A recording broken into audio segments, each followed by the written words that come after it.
اب آپ نے بڑے کمال کے الفاظ کہے، کاش یہ مجھے اور آپ کو یاد ہو جائیں.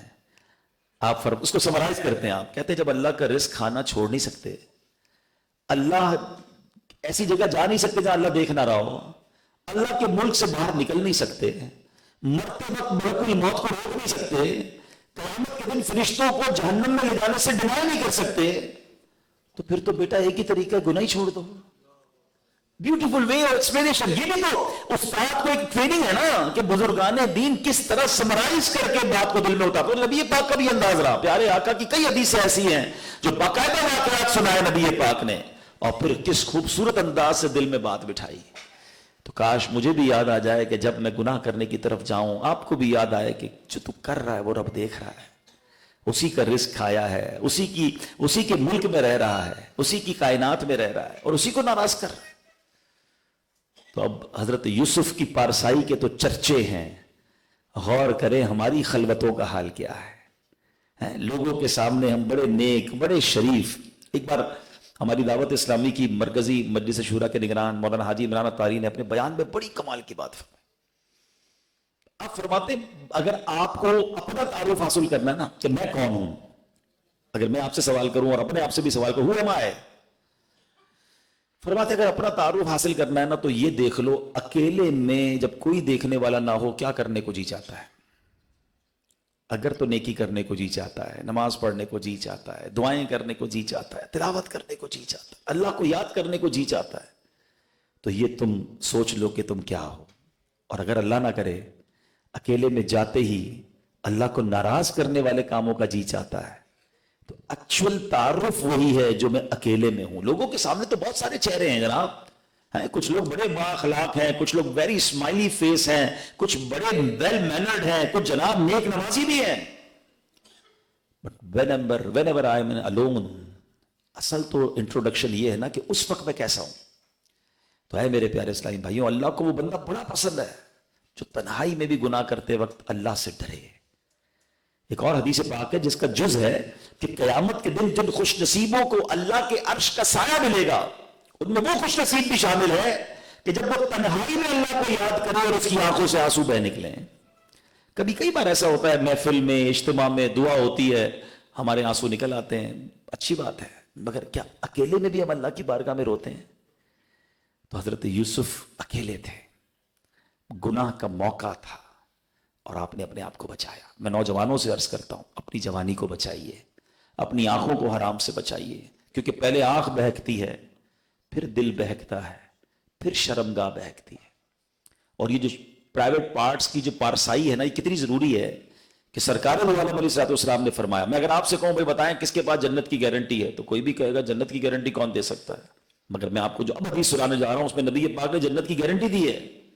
ہاں، نبی پاک علیہ السلام نے فرمایا جس کا مضمون ہے تم مجھے 2 چیزوں کی ضمانت دے دو میں تمہیں جنت کی ضمانت دیتا ہوں. Not he asked about for 100 things, just ask about only 2 things. 2 چیزیں ہیں، مگر وہ کیا ہیں؟ تم مجھے زبان اور شرمگاہ کی ضمانت دے دو میں تمہیں جنت کی ضمانت دیتا ہوں. علماء کہتے ہیں اس کا مطلب یہ ہوا کہ یہ 2 چیزیں ہی ہیں جس کو سنبھالنا مشکل ہے.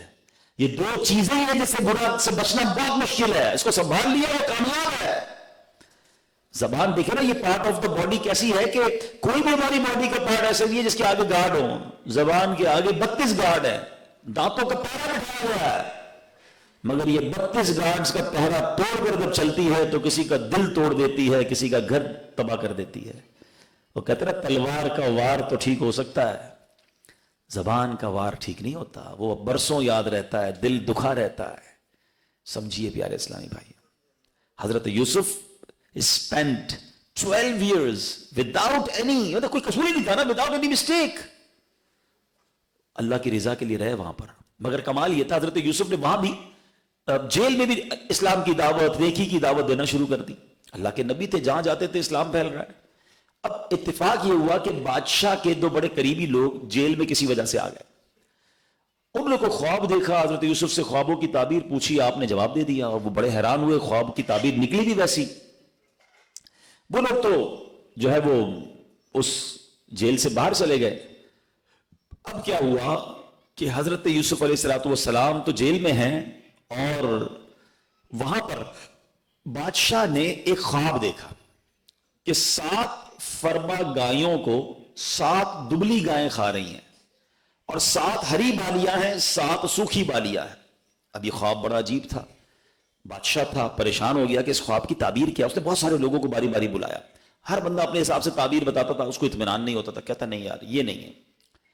جو 2 لوگ جیل سے ہو کر آئے تھے نا، کہتے ہیں بادشاہ سلامت، جیل میں ایک بندہ ہے وہ کمال کی تعبیر بتاتا ہے، آپ کہیں تو اس کو جا کے پوچھیں۔ وہ حضرت یوسف علیہ السلام تو جیل میں پہنچ گئے اور جب پوچھا کہ بادشاہ نے یہ خواب دیکھا ہے کہ 7 دبلی گائیں، پتلی گائیں جو ہیں اسمال تھن کاؤز، وہ بڑی فربا گایوں کو کھا رہی ہیں اور 7 ہری بالیاں ہیں، 7 سوکھی۔ حضرت یوسف نے اس کی تعبیر بتائی، اور وہ تعبیر کیا تھی کہ 7 برس مسلسل کھیتی کرو اور ان کے اناجوں کو بالیوں میں محفوظ رکھو، یعنی سٹور کر لو، پھر 7 برس تک بہت شدید خشک سالی ہوگی، قحط ہو جائے گا۔ قحط ان 7 برسوں میں پہلے سے جو 7 ایئرز کا تم نے سامان سنبھالا ہوگا نا، وہ تمہارے کام آئے گا، اور اس کے بعد پھر ہریالی کا سال آئے گا۔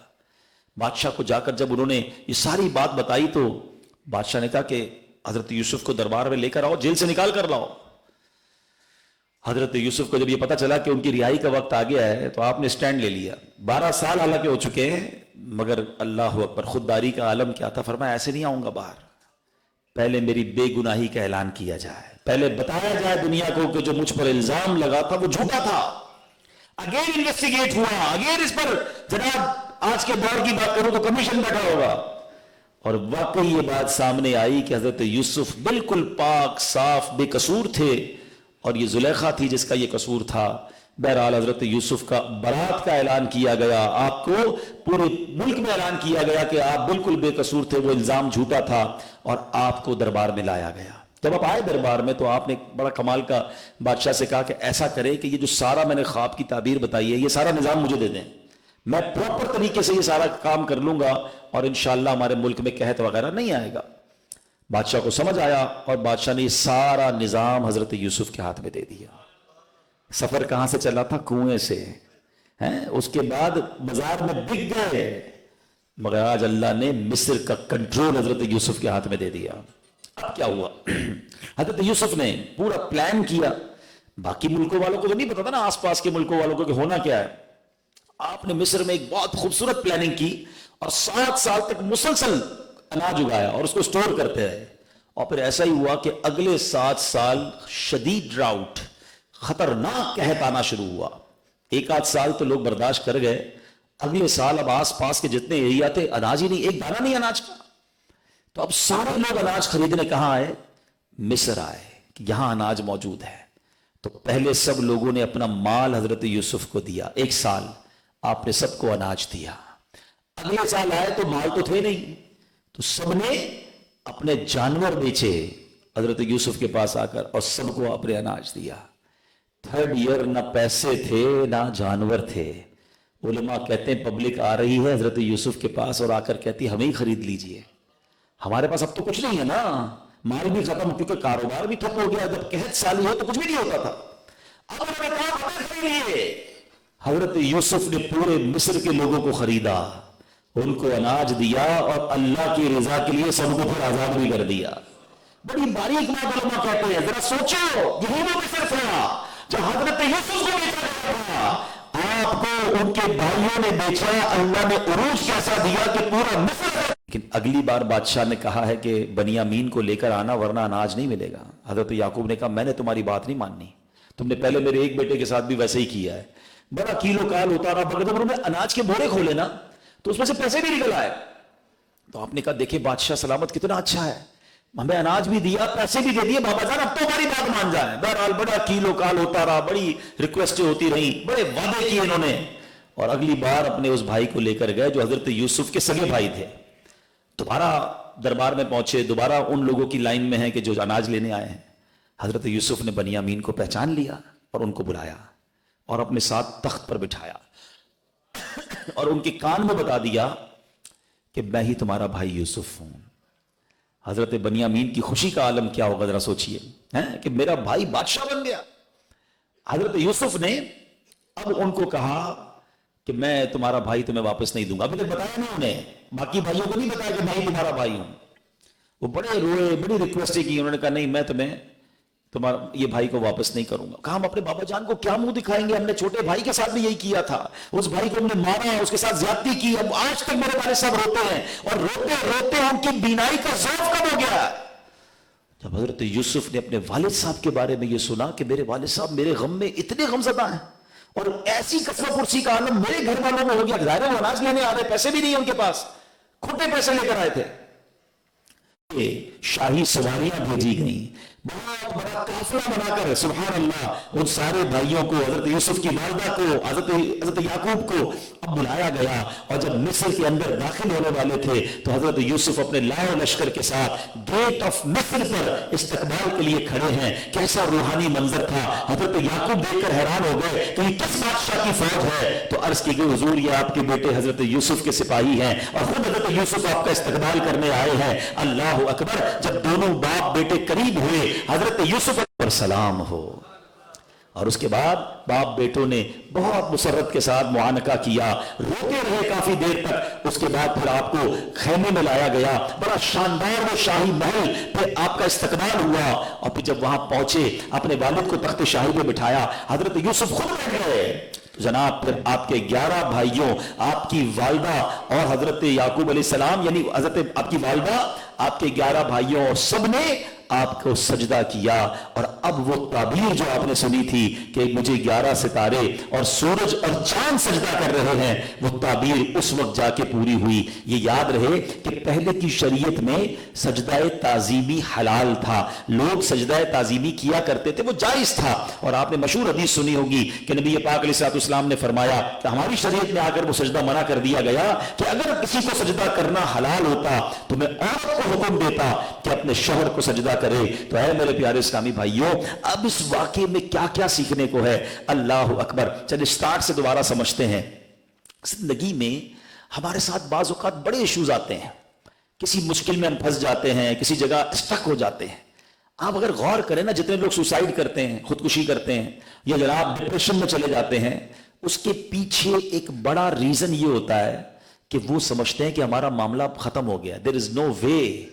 ان کو لگتا ہے جس مشکل میں ہونا اس کا حل ہی کوئی نہیں ہے, یا تو قرضے میں ڈوب جاتا ہے, لگتا ہے میں تو قرضہ اتار ہی نہیں سکوں گا, ڈاکٹر منع کر دیتے ہیں, بیماری ایسی ہے علاج نہیں ہو سکتا, بندہ وہاں مایوس ہو جاتا ہے, فیملی میں کوئی جھگڑا ہو جاتا ہے, بندہ کہتا ہے اس مسئلے سے حل ہی نہیں ہوگا, گھر نہیں بن سکتا, یا تو ڈپریشن میں چلا جاتا ہے, یا معاذ اللہ خودکشی کے بارے میں سوچنے لگتا ہے.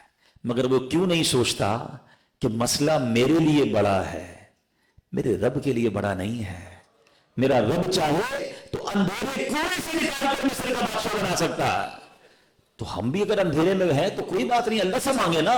میرا رب تو وہ ہے کہ دریا کا کام تو بنانا ہے نا. اللہ چاہے تو وہ دریا حضرت موسیٰ اور اس کے ساتھیوں کے لیے راستے نکال سکتا ہے, وہ ہمارے لیے بھی راستہ نکال دے گا. میرا رب چاہے, بات وہی ہے, قرآن پڑھے نا, حضرت ابراہیم علیہ السلام کو کیسی آگ میں ڈالا گیا تھا, اوپر نو فلائنگ زون تھا, کوئی پرندہ بھی فلائی نہیں کرتا تھا, اتنی بڑی آگ تھی. مگر میرے رب نے جب کرم کیا تو وہ آگ حضرت ابراہیم کے لیے باغ بن جاتی ہے. اچھا لاجیکلی ہم بہت ساری چیزیں لاجیکلی سوچتے ہیں کہ یار کیسے پاسبل ہے, یار کیسے قرضہ ختم ہوگا, کیسے بیماری ختم ہوگی, ہماری عقل فیصلہ نہیں کر پا رہی ہوتی. مجھے بتاؤ نا لاجیکلی آگ کا کام کیا ہے, چلانا ہی ہے نا. مگر بال بھی بیکا نہیں ہوا. اور آپ کو پتا ہے حضرت ابراہیم کتنا ٹائم اس آگ میں رہے تھے, 2-4 منٹ نہیں, ایک روایت کے مطابق 41 دن. اور باہر آتے ہیں تو کوئی پرابلم نہیں ہے آپ کو. تو میرے پیارے اسلامی بھائیوں, سب سے پہلی چیز جو اس واقعے سے سیکھنی ہے کہ اللہ پر بھروسہ. کتنی بڑی مشکل کیوں نہ آ جائے, میں نے مایوس نہیں ہونا ہے. لا تقنطوا من رحمت اللہ, اللہ کا فرمان ہے, میری رحمت سے مایوس نہ ہونا. ادعونی استجب لکم, مجھ سے مانگو میں عطا کروں گا. ہمارا پرابلم یہ ہے, ہم سب سے مانگتے, رب سے نہیں مانگتے. پرابلم میں سب کے پاس جاتے, رب کے پاس نہیں جاتے. اور اللہ سے مانگتے بھی ہے تو دل سے نہیں مانگتے. کچھ لوگ تو بڑی عجیب مینٹلٹی ہے, مانگ تو رہا ہوں, ہونا نہیں ہے کچھ, پتہ نہیں ہوگا نہیں ہوگا, چلو پھر بھی دعا کر لیتے ہیں. نہیں, پھر ہونا وہ ہوگا ہی نہیں. علماء کہتے ہیں اس کی دعائیں قبول نہیں ہوتی جس کے دل میں یہ خیال ہو کہ پتہ نہیں ہوگا یا نہیں ہوگا. یقین, بلیف, آپ کا یقین ہوگا, پھر کرم کے دروازے کھولیں گے, پھر غیب سے مدد آئے گی, اور ہماری عقل وہاں نہیں پہنچے گی, وہاں سے مدد آئے گی. میرا پرابلم میرے لیے بڑا ہے نا, اللہ کے لیے تو بڑا نہیں ہے. دوسری بات جو سیکھنے کو مل رہی ہے, وہ کیا مل رہی ہے؟ جو میں نے اس کو ڈسکس کیا کہ گناہ کا موقع ملے، اکیلے بھی گناہ کا موقع ملے تو ہمیں نہیں کرنا ہے، اللہ سے ڈرنا ہے۔ تیسری خوبصورت بات سیکھنے کو یہ ملی، علماء کہتے ہیں جو حضرت یوسف نے کرتا بھجوایا نا آنکھوں کی بینائی کے لیے، یہ شاندار دلیل ہے تبرک کی۔ کچھ لوگ کنفیوز کرتے ہیں کہ جناب اولیاء کرام کے تبرک اور جناب نبی پاک یا انبیاء صحابہ کے تبرک میں کیا ہے؟ جناب اگر تبرک میں کچھ نہیں ہے تو حضرت یوسف وہیں سے دعا کر لیتے نا، اللہ کے نبی تھے کہ اللہ میرے والد کی آنکھیں واپس آ جائیں، اپنا کرتا بھجوایا، وہ بھی اللہ کے نبی کو، اور ان کی آنکھوں پر رکھا گیا تو قرآن کہتا ہے بینائی واپس آ گئی۔ سبحان اللہ، تو پتا چلا کہ اللہ والے تو با کمال ہوتے ہیں، ان سے نسبت والی چیزیں بھی با کمال ہوتی ہیں۔ ادب کیا کرو، ہاں زندگی میں ایک بات یاد رکھیں، با ادب با نصیب، بے ادب بد نصیب، بے ادبی نہیں ہونی چاہیے۔ پتا چل جائے کہ فلاں چیز فلاں بڑی ہستی سے نسبت رکھنے والی، ہمارا کام ادب کرنا ہے، کیا پتا اللہ اس ادب کے صدقے ہماری مشکل آسان کر دے۔ صحابہ اکرام علیہ رضوان، صحابیات کا یہ معمول تھا کہ نبی پاک کے منہ مبارک سنبھال کے رکھتے تھے، نبی پاک کے منہ مبارک کو پانی میں غسالہ دے کر، حضرت ام سلمہ رضی اللہ تعالیٰ غالباً ان کا ایک معمول تھا کہ کوئی مریض آتا تو اس کو پانی پلایا کرتی تھی۔ تو یہ سب تبرکات ہی تو ہیں۔ تو تبرک کے حوالے سے بھی مسکنسیپشن دور ہوتا ہے سورہ یوسف کے اس واقعے سے۔ نیکسٹ آگے چلتے ہیں۔ حضرت یوسف علیہ السلام کو کنٹرول مل گیا، ٹھیک ہے، ان تمام لوگوں پر کنٹرول مل گیا جنہوں نے ستایا تھا۔ یعنی آپ تکلیف کا اندازہ تو کریں، کوئی ہے ہم میں سے ایسا؟ کچھ لوگ کہتے ہیں بڑی مشکل میں ہوں اور پھر ناشکری کی باتیں کرتے ہیں۔ کون ہے ہم میں سے ایسا جس کو بھائیوں نے مار کر گھر سے نکالا، بلکہ نکالا نہیں کنویں میں ڈال دیا ہو؟ کون ہے ایسا جس کو بازار میں بیچ دیا گیا ہو؟ کون ہے ایسا جس کو بے قصور 12 سال جیل میں رہنا پڑا ہو؟ ہم میں کون ہے ایسا جس کو 30 سال اپنے والد سے ملنے کا موقع نہ ملا ہو؟ یہ سب حضرت یوسف کے ساتھ ہوا، and now he is in control۔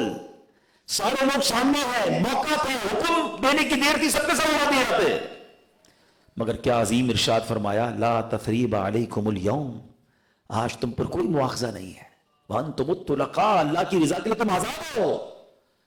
یہ واقعہ بتاتا ہے کہ بڑے لوگوں کے دل ایسے ہوتے ہیں اور اللہ کو یہی پسند ہے۔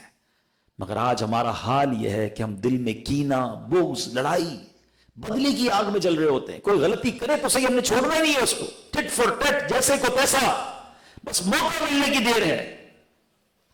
نہ کریں ایسا پیارے اسلامی بھائیوں، دشمنیوں کو ختم کریں، یہ بدلہ لینے کی جو عادت ہے نا اس کو ختم کریں۔ ہر غلطی کی سزا نہیں ہوتی، کچھ معافیاں بھی ہوتی ہیں۔ ہو جاتی ہے غلطی ہمارے ملازم سے، ہو جاتی ہے غلطی ہماری بیوی سے، ہو جاتی ہے غلطی ہمارے بچوں سے، ہو جاتی ہے غلطی جناب عام مسلمان سے، روڈ پر چلتے ہوئے کسی راہگیر سے۔ ہم ہر غلطی پر لڑائی کیوں کرنا چاہتے ہیں؟ ہم ہر غلطی پر ریونج کیوں لینا چاہتے ہیں؟ ایک حدیث سناتا ہوں، یہ حدیث بھی بہت مختصر ہے، مگر اگر یاد کر لیں گے نا اور اس کو دل میں بٹھا لو یار۔ اللہ کے نبی علیہ الصلوۃ والسلام فرماتے ہیں، جس کا مضمون ہے جو معاف نہیں کرتا اسے معاف نہیں کیا جائے گا، جو رحم نہیں کرتا اس پر رحم نہیں کیا جائے گا۔ اب آپ کی مرضی ہے، نہ کرے معاف، نہ کرے رحم، لے لے بدلہ۔ قیامت کے دن اگر اللہ نے پکڑ لیا تو کیا کریں گے؟ ہماری غلطیاں تھوڑی ہیں، ہمارے قصور تھوڑے ہیں، وہ تو نہیں وہ پکڑا ہمیں، وہ تو نہیں دے رہا روزانہ سزا۔ لاجک کیا کہتی ہے؟ آنکھیں حرام دیکھتی، اللہ نے آنکھیں حرام کی طرف نہیں دی، اندھا کر دیا جاتا، فوراً سزا ملتی۔ ہاتھ حرام کی طرف اٹھتے تو ہاتھ گر جاتا، پیر حرام کی طرف جاتے تو لنگڑے ہو جاتے ہیں، زبان حرام بولتی، اللہ کی نافرمانی والی بات بولتی، اللہ زبان واپس لے لیتا، گونگے ہو جاتے۔ نہیں، وہ تو اپنی نعمتیں نہیں روکا، غلطیاں نہیں کر رہے ہم۔ یعنی ادھر سے معافی ہے مگر ہمارے اندر معافی نہیں ہے۔ مگر ایک دن تو ہوگا نا جب جواب دینا پڑے گا۔ پلیز معافی درگزر اپنی زندگی میں شامل کیجیے، اللہ کو بڑا پسند ہے۔ یہ ٹیچرز کے لیے بھی ایک مدنی پھول ہے۔ بعض اوقات کچھ ٹیچرز بھی کسی اسٹوڈنٹ کے بارے میں دل میں بٹھا لیتے ہیں اور پھر اس کو چھوڑتے نہیں ہیں، اس کی ترقی کی راہ میں بھی رکاوٹ بن جاتا ہے۔ شیطان ہے نا، شیطان تو ٹیچر پہ بھی آ سکتا ہے، دل میں بغض بیٹھ گیا، اب اس کو چھوڑنا نہیں ہے، ہو گئی غلطی، بچہ ہے یار، تھوڑا سا حوصلہ آپ بڑا نہیں کریں، معاف کریں، دوبارہ اللہ نے چاہا تو بہتر ہو جائے گا، موقع تو دیں۔ مجھے اچھی طرح یاد ہے ایک بہت بڑے مفتی صاحب، بہت بڑا نام ہے، مدینہ شریف میں ایک بار ان کے کمرے میں ملاقات کر، مجھے پتا چلا وہ آئے ہوئے دوسرے ملک کے ہیں، تو میں ان سے ملنے گیا۔ آپ یقین کریں وہ اکیلے کمرے میں رو رہے تھے، ان کے ہاتھ میں ایک کتاب تھی اور وہ رو رہے تھے۔ تو میں نے کہا حضور خیریت تو ہے؟ کہتے ایک حدیث پڑھی ابھی حدیث کا مضمون بتا رہا ہوں کہ جو کسی کی معافی مانگنے پر بھی اسے معاف نہ کرے تو غالباً ایسا مفہوم یہ تھا کہ قیامت کے دن میں اس کی شفاعت نہیں کروں گا یا میرے حوض کوثر پر وہ نہیں آ سکے گا۔ اس طرح کی کوئی حدیث تھی، نبی پاک کا فرمان تھا۔ وہ روئی جا رہے ہیں. کہتے تھوڑے دنوں پہلے مدرسے میں ایک بچے نے کوئی غلطی کی, میں نے شاید اس کو کھڑا کر دیا یا اس کو کلاس سے نکال دیا. کہتے وہ معافی مانگتا رہا, میں نے اس کو معاف نہیں کیا. میں رو رہا ہوں کہ کہیں میرے ساتھ ایسا. اتنی بڑی ہستی, بہت بڑے مفتی صاحب, اتنی انکساری عاجزی والے ہیں, بار بار مدینے میں ایک ہی جملہ کہہ رہے ہیں, اللہ میں نے اس بچے کو معاف کیا, تو بھی مجھے معاف کر دے. یہ ہوتے بڑے لوگ. احساس ہو جاتا ہے ہم نے نہ جانے کتنوں کو سزائیں دیں, کتنوں کے ساتھ ہم نے برتاؤ کیا ہوگا, نہ جانے کتنوں کو ذلیل کیا ہوگا. نہ کریں ایسا. اگر کیا ہے تو معافی مانگ لیں, کیونکہ ادھر معافی چل جائے گی. ہاں, امیر اہل سنت کو اللہ سلامت رکھے, ہمارے پیر و مرشد جو فاؤنڈر ہے دعوت اسلامی کے, ایک بار کمال جملہ, میں کہتا ہوں کبھی سنے ہی نہیں تھا یہ انداز. مدنی مذاکرے میں کچھ اس طرح فرمایا جو ابھی ہم تھوڑی دیر بعد مدنی مذاکرہ سنیں گے. حکمت والی باتیں جناب ان کی. کہتے ہیں کہ فرماتے ہیں کہ اگر باپ نے بیٹے کے ساتھ زیادتی کی ہے, دل آزاری کی ہے ناحق, تو باپ کو بیٹے سے معافی مانگنی پڑے گی. بندہ کہ میں باپ ہو کے بیٹے سے معافی مانگوں. سنو, فرماتے شوہر نے اگر بیوی کے ساتھ ناحق زیادتی کی ہے, دل توڑا ہے, ذلیل کیا ہے, تو اس کو اپنی بیوی سے معافی مانگنی پڑے گی. یہ بات فرمانے کے بعد آپ نے ایک سٹیپ اور بڑھ کر بات کی. ہو سکتا ہے ابھی بھی کسی کے ذہن میں یار شوہر ہو کے بیوی سے معافی مانگوں. آپ فرماتے اگر پیر نے مرید کے ساتھ زیادتی کی ہے تو پیر کو مرید سے معافی مانگنی پڑے گی. اور پھر آگے کیا کمال کی بات فرمائی کہ ہماری اور آپ کی اوقات کیا ہے. خود سرکار علیہ السلام صحابہ کے سامنے فرمایا کرتے تھے میرا حق کسی پر آتا ہے تو حق لے لو. وہ عظیم واقعہ سنا ہوگا نا کہ نبی پاک نے ایک بار مجمع میں کھڑے ہو کر فرمایا کہ اگر کسی کے ساتھ میرا کوئی حق آتا ہے تو لے لو. ایک صحابی کھڑے ہوئے, خود حدیث کا خلاصہ کہتے ہیں حضور میں نے آپ سے بتایا کہ لوگوں کو تکلیف نہ دے. نہیں, کسی بھی مسلمان کو تکلیف دے گا تو بات کدھر تک جائے گی کہ اس نے نبی پاک کو تکلیف دی. نبی پاک کو تکلیف دینے والا ایسا جس نے اللہ کو تکلیف پہنچائی, ایذا پہنچائی. اس پہ ٹھیلے والا بھی شامل ہے, اس پہ رکشہ والا بھی شامل ہے, اس پہ جناب ہمارا چوکیدار بھی شامل ہے, ہمارا ملازم بھی شامل ہے, ہماری فیملی کے ارکان بھی شامل ہے, ہمارے اسٹوڈنٹ بھی شامل ہیں. اسٹوڈنٹ کے لیے ٹیچر بھی شامل ہے. میں نہیں کہتا کہ ٹیچر اسٹوڈنٹ کے پاس حق ہے ٹیچر کی دل آزاری کرنا, بالکل نہیں, تو زیادہ سخت ہے. مگر میرا جو ٹاپک ہے وہ سمجھیے کہ حقوق العباد از دا موسٹ سینسٹیو تھنگ. دیکھیں کچھ معاملات میں بڑے پکے ہوتے ہیں. ہمارا اللہ سے تعلق ماشاءاللہ کئی لوگ ہیں جو نمازی ہے, روزہ دار ہے, حاجی ہے, صدقہ خیرات دیتے ہیں, ویری گڈ, بہت اچھی بات ہے, پنکچوئل ہے اس میں. مگر بعض اوقات حقوق العباد کے اندر بڑی کوتاہیاں کر جاتے ہیں. ایک بات یاد رکھیے گا, حقوق اللہ از ویری امپورٹنٹ, لیکن ایک بات ہے کہ وہ اللہ اور بندے کا معاملہ ہے نا. کوئی بندہ نماز نہ پڑھے ساری زندگی, اللہ کی مرضی, اللہ کی مشیت ہے, اسے معاف فرما دے, رو رو کے توبہ کرے, اللہ قبول کر لے اس کی توبہ, وہ جانے رب جانے نا. لیکن حقوق العباد کا معاملہ یہ ہے, یہ اسی کی مشیت ہے کہ اگر بندے کا دل توڑا ہے نا, بندے کے ساتھ زیادتی کی ہے, تو اللہ بھی جب تک معاف نہیں کرے گا جب تک بندہ معاف نہ کرے. ہمیں دنیا میں معافی مانگ لینی چاہیے, کیونکہ آخرت میں معافی نہیں ملے گی. آخرت میں تو اب اس کا بدلہ دیا جائے گا, اور بدلہ ہماری کرنسی آخرت کی پتہ کیا ہے؟ دنیا کی کرنسی تو نوٹ ہے نا, آخرت کی ایکچوئل کرنسی ہی اعمال ہے. یوں سمجھیے کہ وہاں جو بھی لینا دینا ہوگا وہ اعمال, نیکیوں اور گناہوں میں تبادلہ ہوگا. وہ کیسے ہوگا کہ نبی پاک علیہ السلام نے صحابہ سے ایک کوسچن کیا. آج میں وہی کوسچن آپ سے کر لیتا ہوں, یہ آخری بات ہے, پھر انشاءاللہ بیان کو کنکلوڈ کرتے ہیں کہ بتاؤ مفلس کون ہے. تو صحابہ کرام نے کہا حضور مفلس تو وہ ہے جس کے پاس پیسے نہیں ہیں, درہم و دینار نہیں ہے. میں آپ سے بھی پوچھوں تو آپ بھی غالباً یہی جواب دیں گے, if anybody have no money, پیسے ہی نہیں ہے تو جناب وہی تو مفلس ہے, وہی تو پور ہے, غریب ہے. نبی پاک علیہ السلام نے جو فرمایا اس کا مضمون یہ ہے کہ مفلس وہ نہیں ہے جس کے پاس درہم و دینار نہیں ہے. مفلس وہ ہے جو قیامت کے دن روزے, نماز, حج, زکوٰۃ, باہر جتنی نیکیاں لے کر آئے گا, بہت ساری نیکیاں لے کر آئے گا, مگر اس حال میں آئے گا کہ کسی کا دل دکھایا ہوگا, کسی کو ذلیل کیا ہوگا, کسی کا مال دبایا ہوگا, کسی پر زیادتی کی ہوگی, اور وہ سارے لوگ اللہ کی بارگاہ میں کھڑے ہو جائیں گے.